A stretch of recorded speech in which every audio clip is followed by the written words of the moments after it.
Yeah,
yeah. That's what I wanted to gray and blue. Okay, what's that? Medium?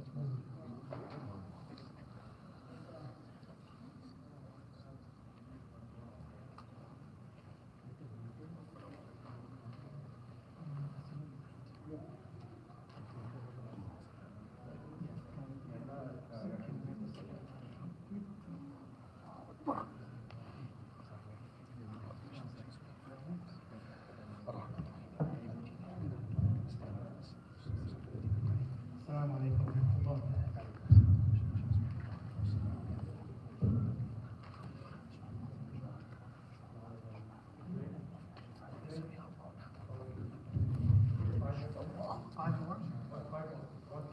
Okay.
Where?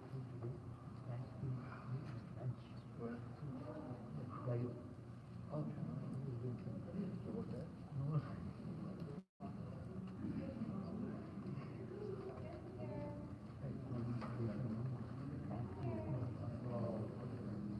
It's the park, it's down. He went there once.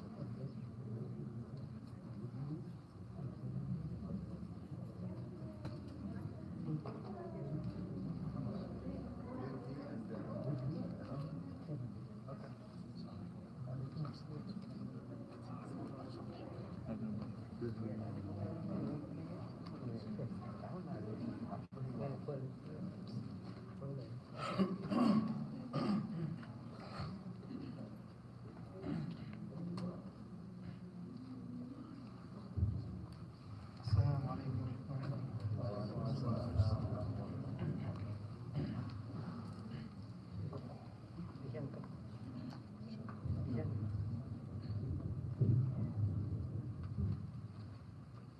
Allahu Akbar, Allahu Akbar, Allahu Akbar, Allahu Akbar. Asyhadu an la ilaha illallah.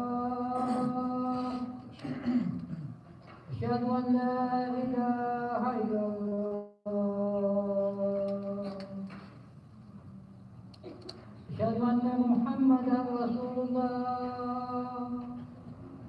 أشهد أن محمدا رسول الله. حي على الصلاة، حي على الصلاة، حي على الفلاح، حي على الفلاح. الله أكبر، الله أكبر، لا إله إلا الله.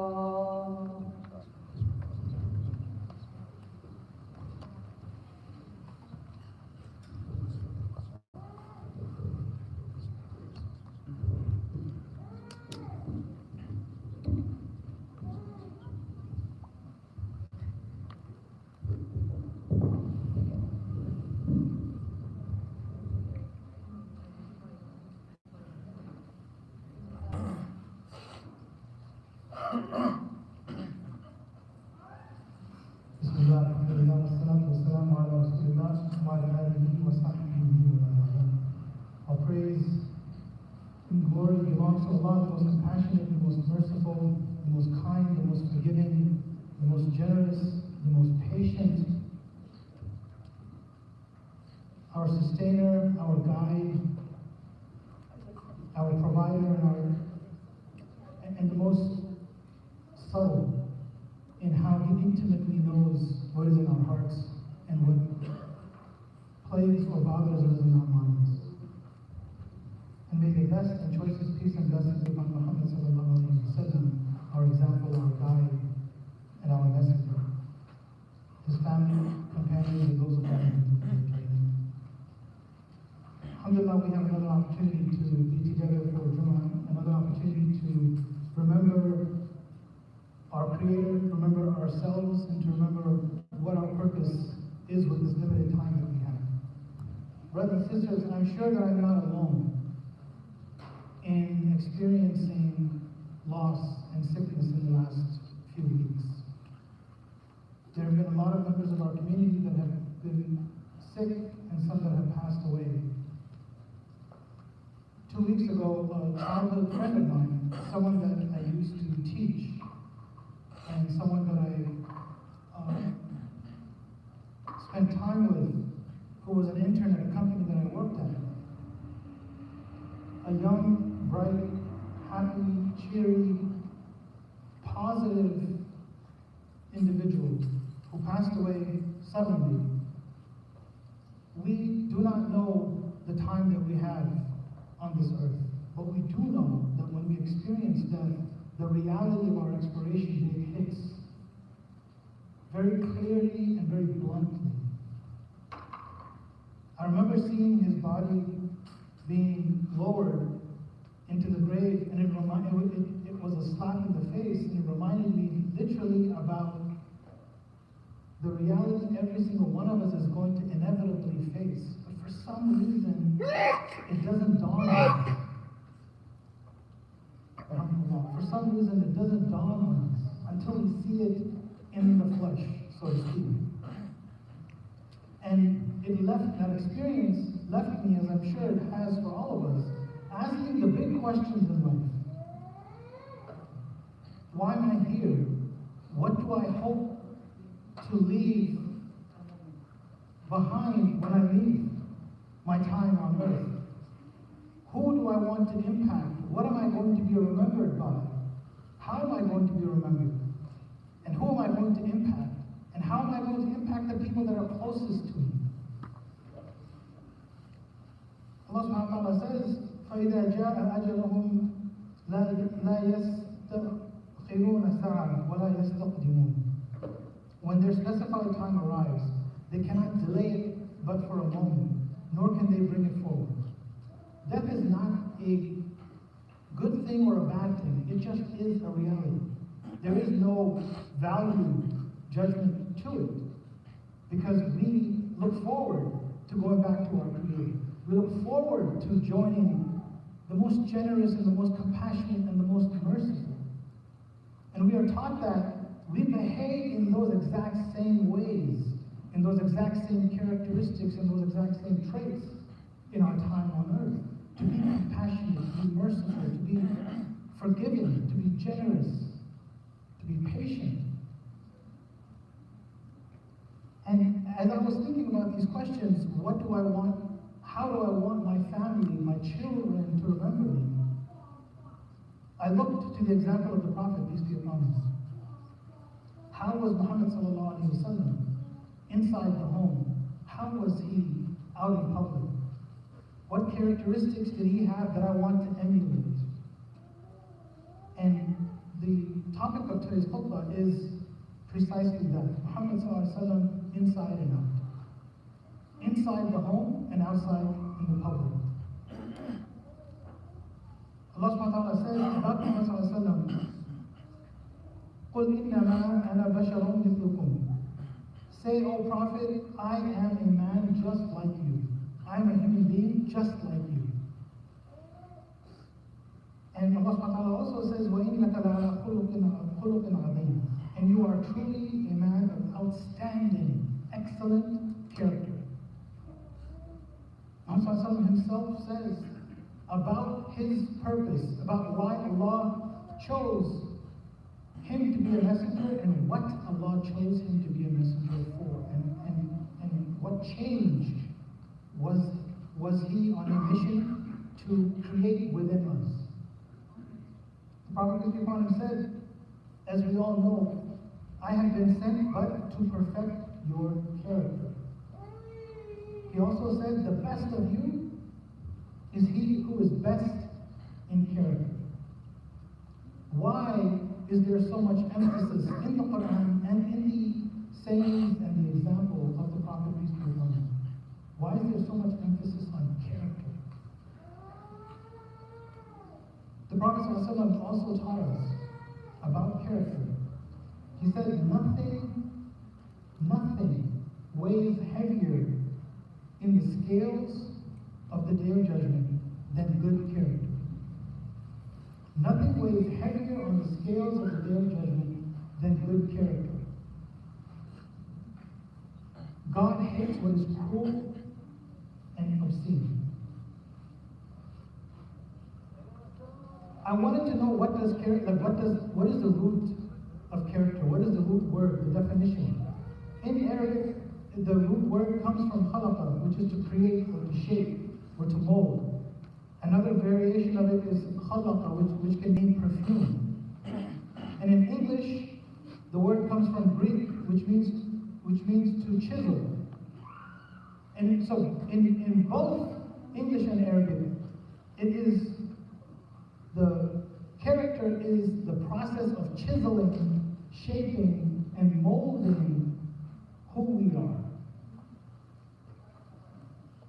Just like a sharp tool, a chisel, an artist can take a block of granite, a block of stone, or a piece of wood, And he can chisel and shape and mold it into a piece of art, into something that is beautiful.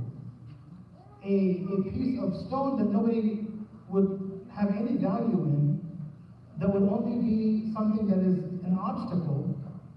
An artist can shape and mold it into something that is worth thousands or tens or hundreds of thousands of dollars. By the sheer act of the thousands and tens of thousands of individual choices they make when they chip away at that big piece to make something beautiful. That is the purpose of why the Prophet ﷺ was sent. For us to make those intentional choices, those thousands of choices that we make, day after day, week after week, year after year, that ends up becoming the person, the man or the woman that we are. Character is also the emotional perfume. It's literally emotional perfume. When you know when somebody has good character, you're drawn to them, right? We are drawn to them. We want to be their friend. We want to be close to them. We want to spend time with them. They make us feel all sorts of things. But whatever those things are, they're positive, they're uplifting, enriching. At the same time, there are people who scowl, who are always angry, who are always upset, who always have something to complain about. In other words, they have bad perfume, bad odor that makes us stay away from them. And that's, in today's naming, that's a toxic person. Someone that only makes you feel worse. And finally, character is our moral compass. It's how we behave and what we do in times of ease and hardship, and in public and in private. I want to share with you two examples. First, one example about the Prophet ﷺ as he was outside the home. The other example will be how the Prophet ﷺ was inside the home. And each will be related by a single person. The example of how the Prophet ﷺ was and how he behaved, what his character was like, I will share with you from the lens,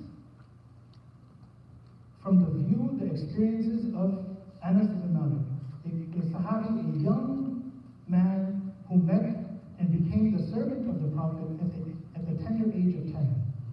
Why did I choose Anas ibn Malik to share with us what the Prophet was like out in public? Umar, Abu Bakr, there are so many other Sahabis, so many other people that spend time with him. Anas is unique because his mother, he became an orphan at a very young age. His father passed away, and when the Prophet ﷺ came to Medina, his mother had nothing to give. Every single member of the community would give something to the Prophet as a gesture of gratitude and as a welcoming gift to Medina. His mother had nothing to give, so she said, I am poor and I have nothing to give. I want to offer to you my son as your servant, as your assistant, to help you in your daily tasks, whatever you may need. He's there at your service. Anas served the Prophet, peace be upon him, from Fajr, before the Adhan would come, he would come to the Prophet's home, get him any water if he needed it to help him make wudu, get him his slippers or whatever that he needed. And he would spend the entire day with the Prophet, peace be upon him, until he finished his Isha, he finished speaking to whoever he needed to speak to, and then he went to his home. When he went to his home, Anas would leave and go to his house. This is the access that Anas ibn Malik had to the Prophet. No one else had this much time uninterrupted with the Prophet, peace be upon him. Anas spent from the age of 10 to the age of 20, 10 years, every single day, in the company and companionship of the Prophet, peace be upon him. And you and I, if you are parents, you know that when a child is in your midst, they know you. They know you as a parent. They know what triggers you. They know your shortcomings and your weaknesses. They are one of the most honest reflections of who you are as a person. They are pure. So when we hear the narration from Anas about who the Prophet was, it is a reflection coming from experience. And I want to share with you only a few stories, but the impact and the weight of these stories is significant because of who is saying and sharing these stories with us. Anas said, I have never seen a man who had more beautiful character than the messenger. I served him for 10 years. He never hit me, he never cursed me, he never even frowned in my face.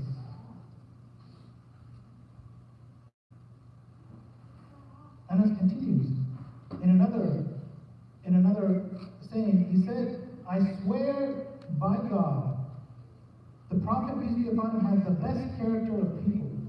One time, he sent me to do an errand. This is when he was a kid. He sent me to do an errand. And while I was on my way, inevitably, he saw friends and he stopped and he started playing with them. You can't blame a little kid. As an adult, I would be distracted enough to do the exact same thing.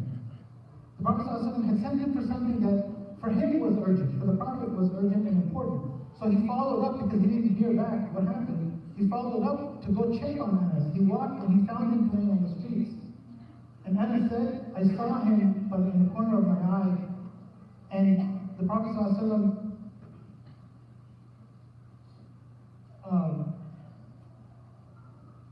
he said, I forgot to do what the Prophet ﷺ said.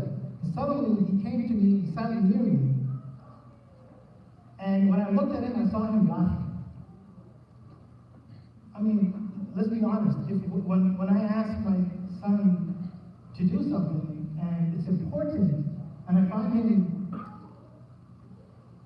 texting, I find him doing something that's making him distracted, first thing that I do is probably not going to be to smile and laugh. But the Prophet ﷺ is teaching us through this example. The Prophet didn't share this story with us. This is what's important. A young child who spent his entire childhood in the company of the Prophet shares this story. He never cursed me. He never raised his voice. He never belittled me. He never called me names. He never chastised me. He never even frowned in my face. And Anas says, the Prophet ﷺ, when he found him on the street, says, Ya Unais, a nickname, a way to call someone that you love. Instead of Umair, you might say Ummu, or instead of Ahmed, you say Hamoudi. So a name from love. Ya Unais, did you do what I asked you to do? Did you go where I asked you to go? And Anas said, yes. He said, yes, I'm on my way. He got up and he ran and he left. Anas said that was the one time he ever did anything to admonish me. That was the one time he did anything to admonish me. What does this teach us? How we behave with one another is supremely important to who we are as a person. It's a reflection of who we are. And what is more important is how we behave to those that are younger than us, that are in less power or status or position than us. This is what the Prophet ﷺ is teaching us through his example. He said, Anas said, I served him for 10 years. I never heard him say, why did you do this? Or why didn't you do this?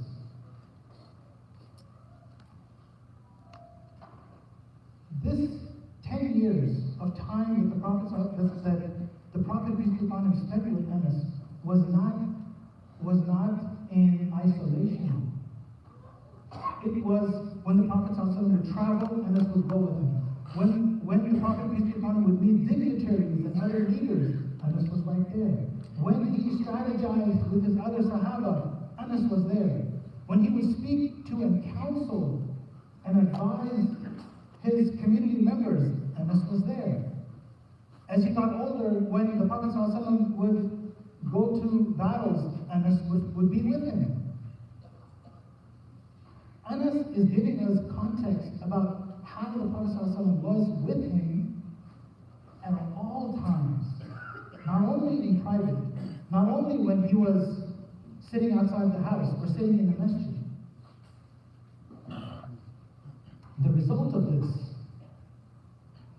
is that the Prophet ﷺ taught and behaved with the people around him in such a way that they felt loved, they felt safe, they felt free from judgment, and they felt they could be their true self, mistakes and all.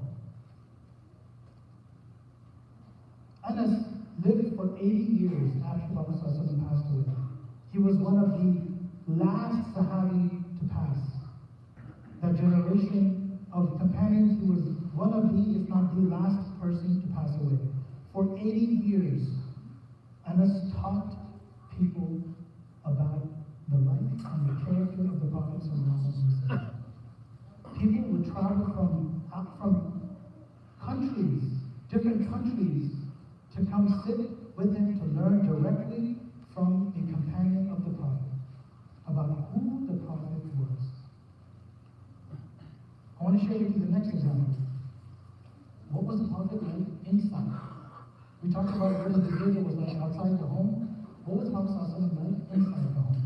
And I want to share with you this perspective from the lens of Aisha.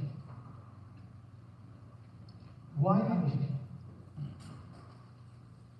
She spent the most time with the Prophet, peace be upon him, in private. She spent most of her life with the Prophet. She traveled with him, and she knew him in ways that no one else could and no one else did, because of her intimate relationship with him. Brothers and sisters, this part is extremely important. There are some relationships in our lives that are more important than others.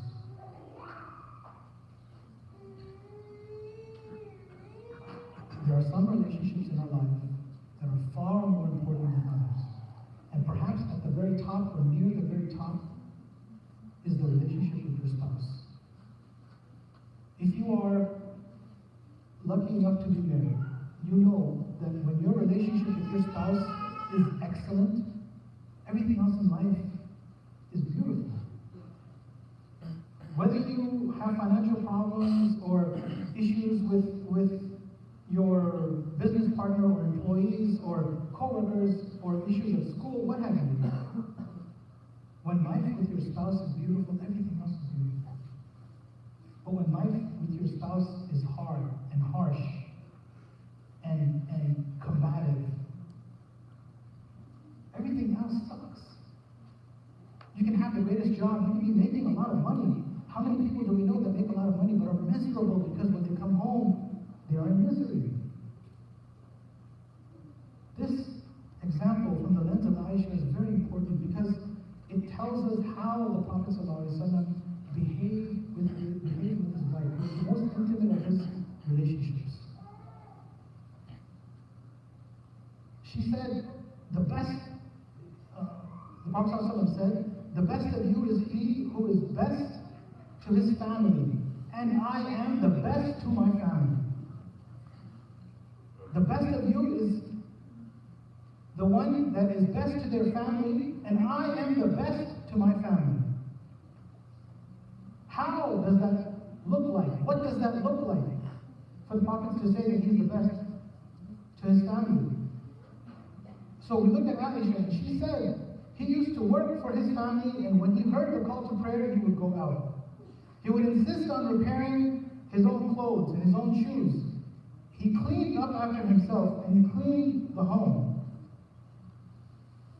He served his family and he served his home. How do we serve our family?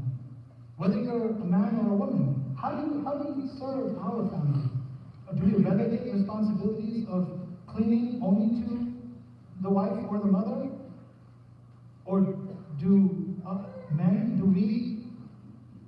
are we active participants in making sure that our home is clean, that we repair things that need to be done, that we look after and serve our family regardless of what the circumstances may be? the Prophet Aisha continued to talk about and describe how he behaved with her. He said that the Prophet, peace be upon him, would never eat alone. He would always ask me to eat with him. And this I find to be very beautiful in how the Prophet ﷺ made small gestures to show how much he loved his wife. Aisha said that when I drank from a cup, he would look where I drank from, and he would place his lips in the same place where I placed my lips. And when he would eat, he would offer me food first so that I would eat. When I would take a bite, he would look where I took the bite, and he would take a bite from the same place. The Prophet taught us. He said, even the morsel of food that you place in your wife's mouth is a form of charity.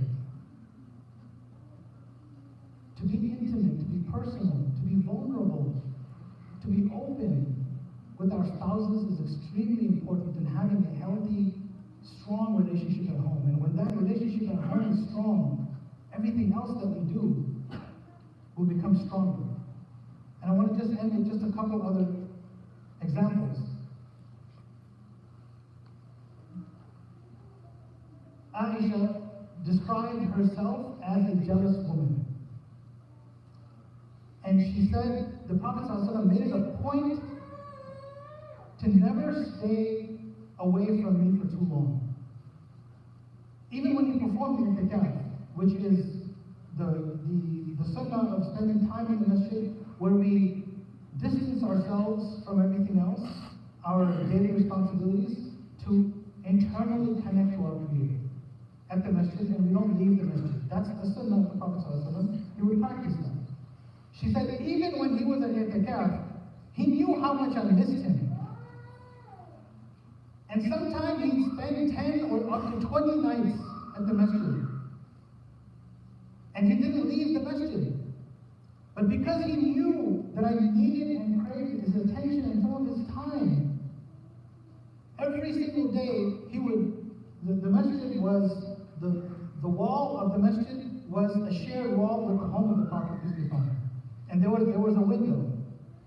So she said every day he would stick his head inside that window so that I could comb his hair for him. And she said that was enough for me to have that time with him.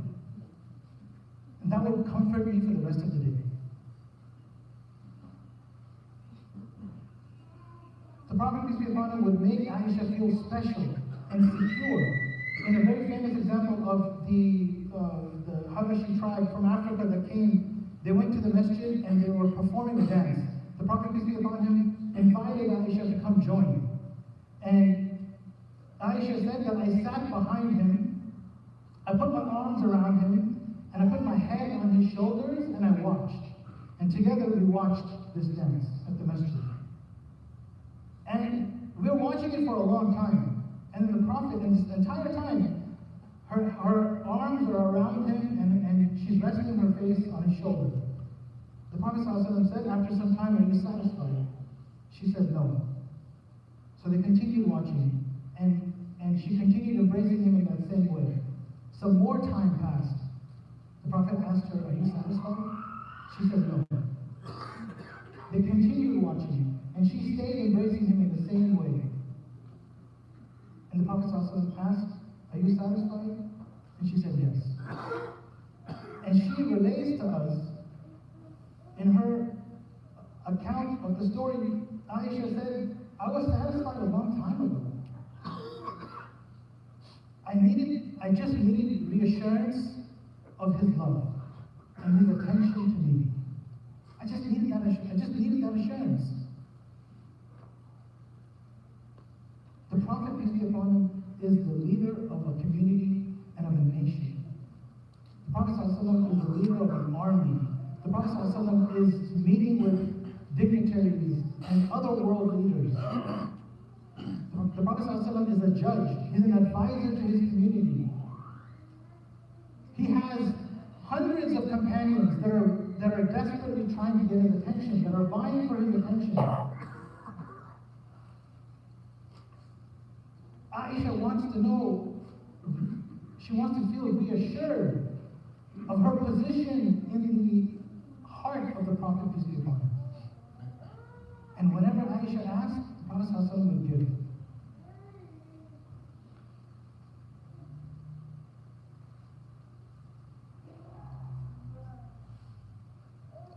The intimate relationship in our lives to the public relationships that we have in our daily affairs. Our character underscores who we are. Our character is a reflection of who we are. And when we inevitably pass out of this room, what you say about someone is a reflection of their character. Whether it's true or not, it's a reflection of their character. When we inevitably pass this world and move on to the next, what people say about us is a reflection of our character. And the Prophet ﷺ repeatedly told us, I have not been sent but to perfect and to constantly improve your character. We ask Allah to guide us in the example of the Prophet and to help us to be of the best character, especially to our homes and to our families. Ask Allah for forgiveness for kindness. Bismillah, alhamdulillah, wa salatu wa salamu ala rasulillah wa ala alihi wa sahbihi wa man wala. All praise belongs to Allah, the most compassionate and most merciful. Brothers and sisters, it's not the results of what we do that matter. And this is not only in the sight of Allah. It's not the results of what we do that matters. For the people and the relationships that are closest to us, what matters is the consistent attempts and the gestures that we make to strengthen our bonds with those that are closest to us.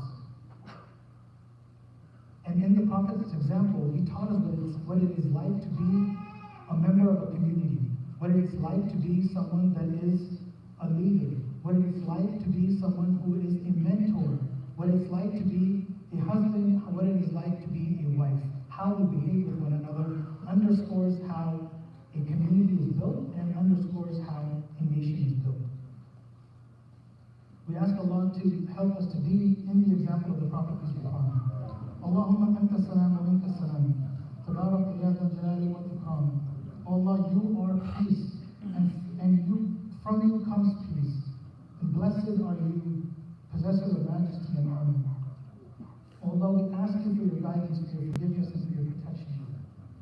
Allah, please, we seek refuge in your pleasure from your wrath, and in your pardon from your punishment. And we seek refuge in you, in your mercy from your anger. You are the most compassionate, you are the most merciful. Ya Hadi, you are our guide. Help us to see the truth as truth and grant us the ability and success in following you. Help us to see falsehood as falsehood and grant us the ability and success in avoiding you. Ya Allah, we are weak, make us strong. We are miserly, make us generous. We are impatient, make us patient. We are full of fears and insecurities. Ya Allah, please make us confident and courageous. Grant us the best in this life and the best in the life to come. Amen. الله أكبر الله أكبر الله أكبر الله أكبر أشهد أن لا إله إلا الله أشهد أن لا إله إلا الله أشهد أن لا إله إلا الله أشهد أن محمدا رسول الله أشهد أن محمدا رسول الله حي على الصلاة حي على الصلاة حي على الفلاح حي على الفلاح قد قامت الصلاة قد قامت الصلاة الله أكبر الله أكبر لا إله إلا الله.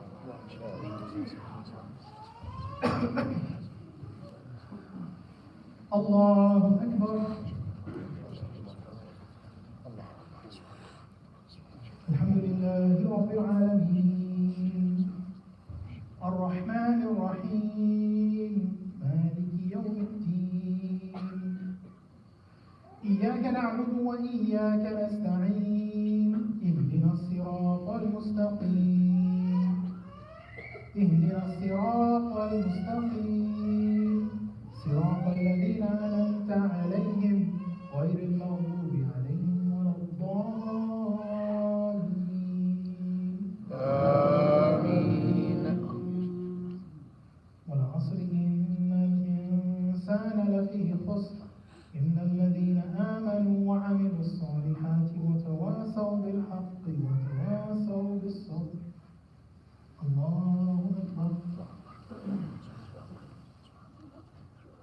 سمع الله لمن حمده. الله أكبر. الله أكبر. الله أكبر.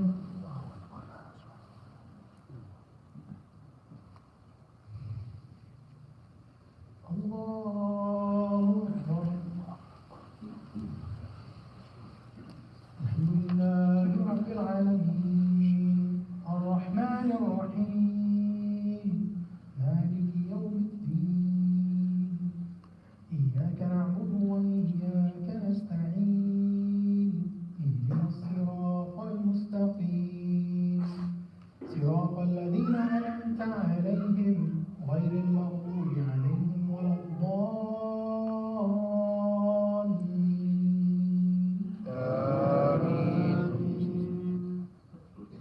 قل هو الله أحد الله الصمد لم يلد ولم يولد ولم يكن له كفوا أحد. الله أكبر. سمع الله لمن حمده. الله أكبر. الله أكبر. الله أكبر. الله أكبر.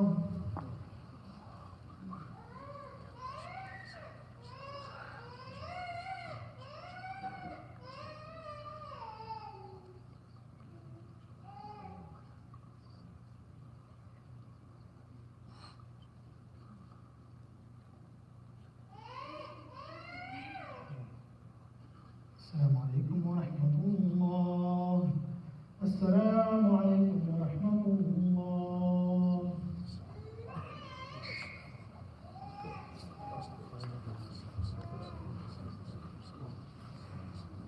We've had several members of our community that have passed away and several more that have been sick.